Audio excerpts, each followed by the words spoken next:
Hello, this is Community Unity Now, the D Tycoon Show. My co-host, Bill Morton, president of the Rogers Park Chamber of Commerce, is not here today.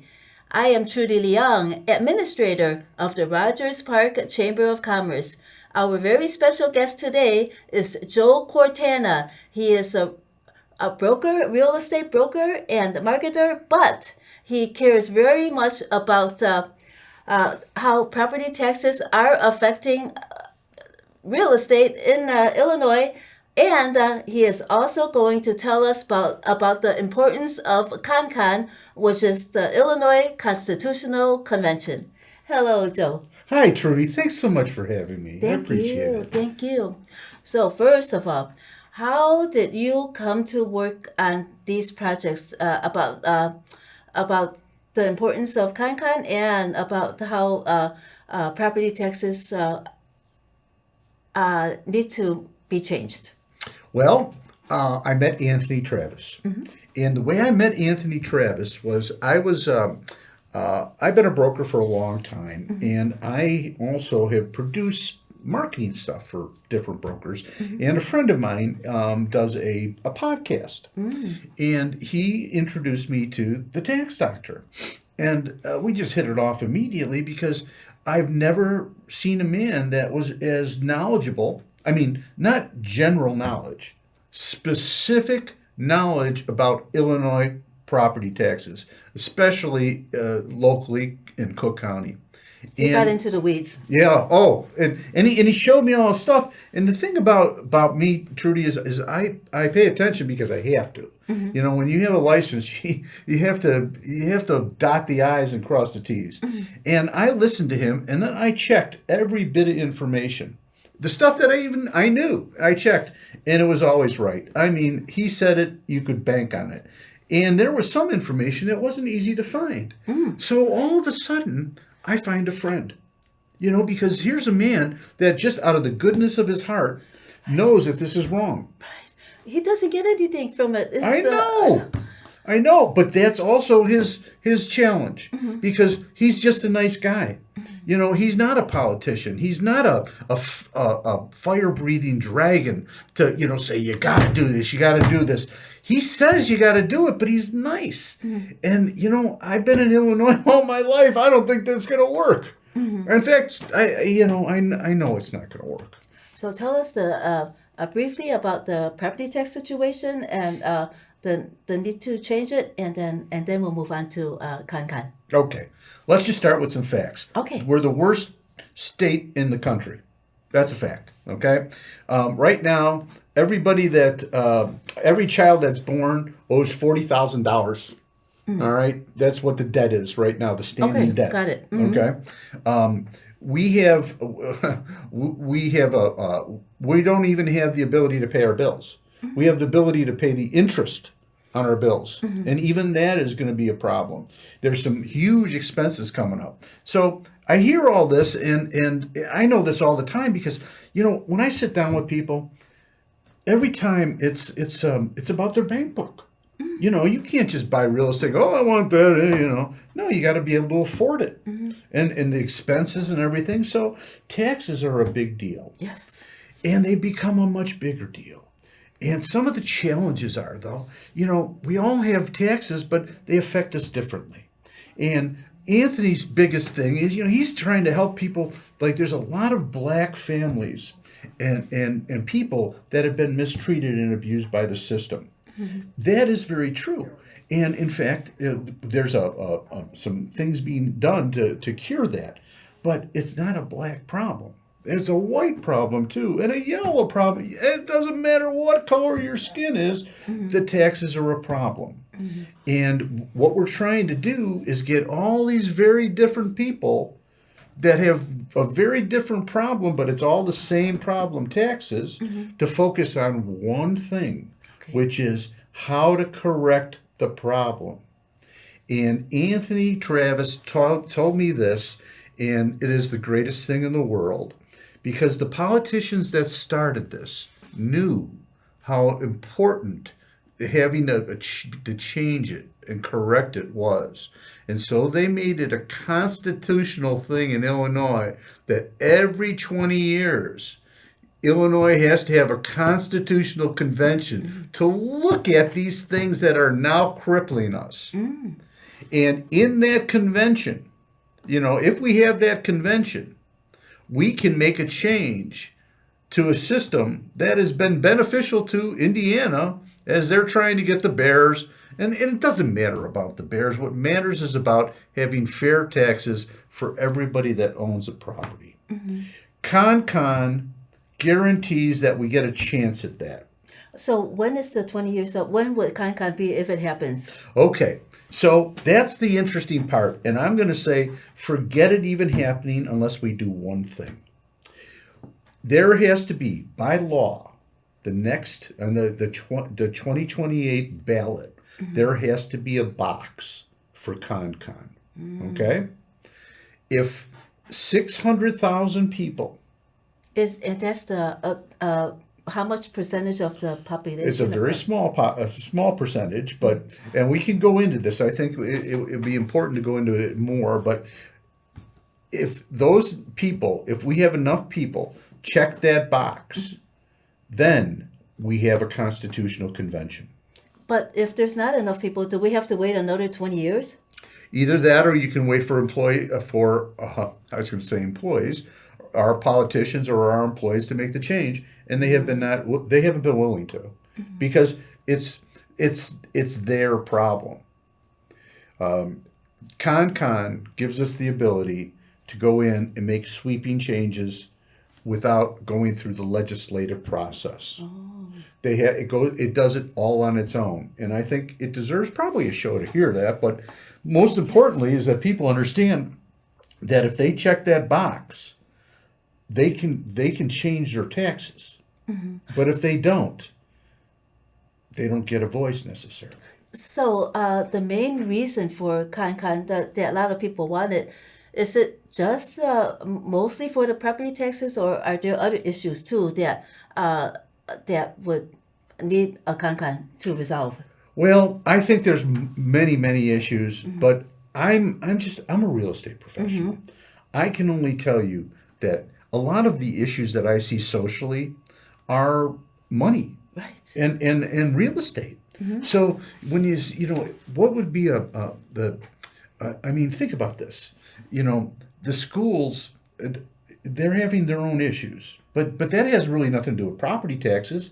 Yet it has a lot to do with property taxes because as they have their issues, they're now penalizing the property owners, and it hasn't worked. It hasn't worked from the beginning across the board. So we need to do something different. But if we allow this to stay the same, and I think that's what will happen if we don't raise our hand or we don't punch the box, then everybody's just going to say, let's keep going, right? Let the elephant in the room get a little bigger. So the legislators, are most of them not in favor of a Con? Do you have any idea about how many allies you have to get Con? And for those that don't want it, it's just that they want to keep the legislative power? Boy, Trudy, that was a really good question. And Thanks. I think, none of us want to be the bad guy. Right? Like nobody wants to give people a hard time unnecessarily. But in the end of the day, we're not paying our bills, right? And we're having these problems. If we don't change, what happens? The state goes broke. Yeah. No services. And all I can say is that I've watched it happen. And we're at this point now where I can honestly remember when I would sit down with people and I would help them qualify for property. They'd say, how much can we afford, Joe? And I'd show them, and we would, since there was no property in front of us, I'd say, well, we're going to plug in this much for the taxes. And so I'd say, okay, maybe out of your payment, 20% is going to go to taxes. And that was when? Oh, that was a long time ago. And it doesn't work that way anymore. Right now, how much do you have to plug in? Well, people are actually losing their property because they get these spikes in taxes. In fact, I didn't know that you worked for the Rogers Park. I do. Okay. Well, it's actually more volunteer than working, but I am there. Okay. Well, I think that's a wonderful place to talk about taxes because could you imagine if here you are, you have a building and all of a sudden you get whacked with a huge tax? Now what do? It goes to your tenants. Right. That's what we're dealing with. The tenants are complaining about high rents. They can't afford to pay. But they don't see that as tax problems because they're not paying the taxes per se. They're paying their rent. They're actually blaming some people that come in to buy the buildings and gentrify. But then let's put it this way: those high taxes are they helping those people that come in and buy and then gentrify? Well, I don't think so. Okay. Okay, I think that that high taxes are always hurting people, but if you're if you're in business, right? We're taking the taxes out. If I'm in business, and let's say I'm selling this book, I don't look at how much these 3 pages cost. I look at the whole book, right? And then I price it that way. Well, when you have taxes and that are big, all of a sudden you need a majority of your money. I'll give you an example. So I had a piece of real estate for my office at 2626 North Lincoln. And my taxes when I first started were about $13,000. Within 4 years, they got to be 56. Okay. There's like a 300% Oh, increase. way past it, yeah. And being in the business, I know that they're wrong, but they don't say, oh, Joe, we listen to you and change. It took me over 10 years to get the money.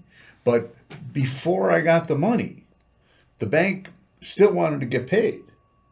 And so that whatever, and there was extra money. And that was my job to get that money to them. That was my money. I wasn't ready for that, but that's just kind of tough. So, yeah, I mean, all of a sudden, my business has a problem because of taxes that, well, were wrong. But everybody is getting impacted by these. And if we change that, then the same energy that we're putting in, everybody has a better outcome. I mean, the rents are more stable, okay, because the owner has some stability. So, in Kankan, if it were to come to pass, what would be the proposal at Kankan, and then how do they vote on it? Well, I don't. Those are good questions. I think that we have to look at it as to get to Kankan. Okay, there's only one thing that has to happen, or none of this works. Is we have to have X amount of people check that box. Right. So they have to know that it's there, and they have to know what it means. And we only have a year and a half to teach people. Do you know if Pat Quinn is on board to help? Because he's always very good at these referendums. Well, I would imagine Pat Quinn is there to help. I think that the problem that Pat Quinn had with this is because he doesn't want to deal with pensions. Oh, okay. Okay, but I don't know.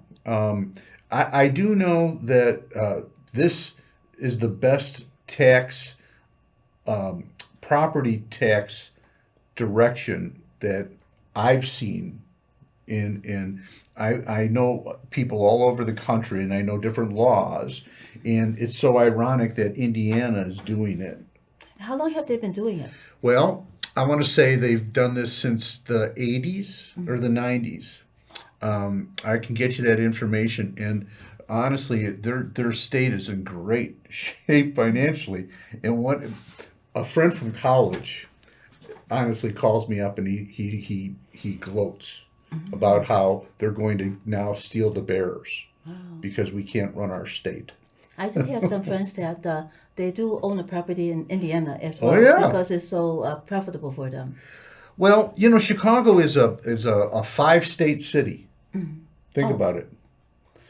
And what does that mean? Well, the people that pay attention to the city. I mean, people that live or say they're Chicagoans, they're now over the Indiana border for sure. That's been a long time. They're over the Michigan border, right? They're over the Wisconsin border, Oh, right? And depending on who you're talking to, they're either over the Iowa and the St. Louis, Missouri. so in other words, they have property there. They kind of like rather live in somewhere else, but they still want to keep their roots in Illinois. Right, and oftentimes, if you want to be part of Chicago, but you don't want to pay those taxes, Right. Hammond makes a big pitch. It's a very competitive environment out there. With other entities. The city of Chicago is not very competitive when it comes to that, but they have every great thing. We have the lake. We have culture. We have museums. We have Chicagoans. Right? Yes, it's beautiful. We do, but we just got to get our taxes under control. So let's say Kankan does come to pass. So do they debate there about this? Does someone propose it? Do they vote on it? What are the little? Could we have like what would happen if a group of people wanted to address property taxes at Kankan? Okay. I think that it would work very simply. The most important thing for ConCon is you would need to have someone that would be impartial. Imagine that you're going to be looking at, the average, like Florida has more people and everything, but they only have, let's say, 400 school units for the whole state. And we have like 1,000. Right. So you say that someone needs to be impartial. So would they who would be choosing the impartial person and to do what? Well, I'm a city guy, okay, and at my age, a lot of my friends and people I know are retired, okay, and they retire with pensions. I have a number of friends that have been firefighters, police, etc., and it would be very difficult to get somebody that would be from among to do anything that would be objective, because this is all their friends. This is in fact it's them. How would you get a judge from Illinois to vote against their own pension? I think that So would be a very so difficult thing to do. so Kankan would be addressing pensions too, and that's what a lot of the legislators are afraid of. Well, it's going to address the money. Yes. And because the money is what's driving all this. And right now, what the tax doctor taught me was that these tier 2 workers are about to become tier 1. We're going to put about $6 billion additional onto this, and we haven't even figured out how to deal with what we have today. And there's a shoe ready to drop, and nobody wants to talk about it because it's ugly. But if they really wanted to resolve the problem, they have to talk about it. There's no getting around it if they are serious about helping the people. Well, I agree. I think it's like a parent. You don't want to. Your kid's being a rat, okay? And he's been that way, and he's pushing your buttons, and he's pushing your buttons, but you want to get through 8th grade, right? And then you get through 8th grade, and you go, okay, and now he starts that same thing in high school, and you're on the same track. You got to stop. But he's already kind of liking it that way. He's doing this. So how do you stop the behavior that has just become a habit? And do you want to be the guy? Do you want to raise your hand and say, oh, there's a problem? And then have all your friends say, oh, no. That's how it is. That's how it really works. So we've got all these people that are beholden to the system that's broken.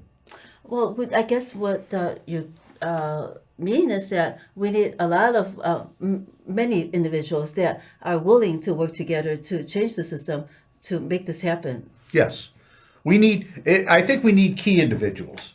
You know, Margaret Mead said that, never kid yourself. It's always been a small group of people that have really created change.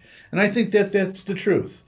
Committed people. And at the convention, who would be making the decisions? Would it be the legislators? Would it be conventioners? And who would be those people participating in the convention and making the difference? Well, I believe the way that's done is that by whoever we would vote as Delegates? Yeah, they become, they're our employees. It's kind of the way it should be right now. I mean, if I called my rep up, shouldn't we be able to have this conversation? But we can't. Okay, so in other words, right now, the voters, they're trying to maybe address money problems like high real estate taxes, and they're talking with their legislators, and the legislators are not responding in a way that could actually help them. So Khan would have people vote on delegates, and people would just have to hope and pray that those delegates would be responsible enough to try to change the system, and hopefully those people are not connected with the legislators and get influenced by them. Well, yeah, I think that's been the problem for forever. Is that the people that are being benefited by the system won't change the system. And I know there's some problems, and they know there's some problems, but if they change the problems, they might change the benefits. Right? And nobody wants to do that. Everyone's scared, and nobody knows the way out. So, it's much easier to take the bitter pill, swallow it, and then wake up in a couple days and get back at it. And we've been doing this now, for a long time. This didn't just happen.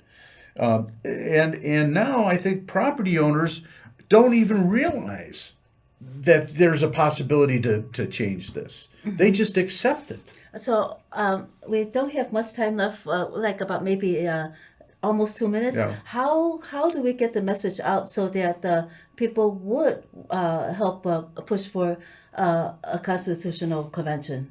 I think it's really simple. It's got to be a check your box campaign. There is no way. I mean, it is by law. There has to be a box on. I can't remember the date, but there has to be a box that we can check. That they can't stop that. And by us voting, which is so appropriate. So that would be on the 2028 ballot. That's exactly right. The 2028 will be a constitutional convention. In that box, if we check it, they don't have any choice. And to me, having the track record in the state of Illinois, that's our only shot.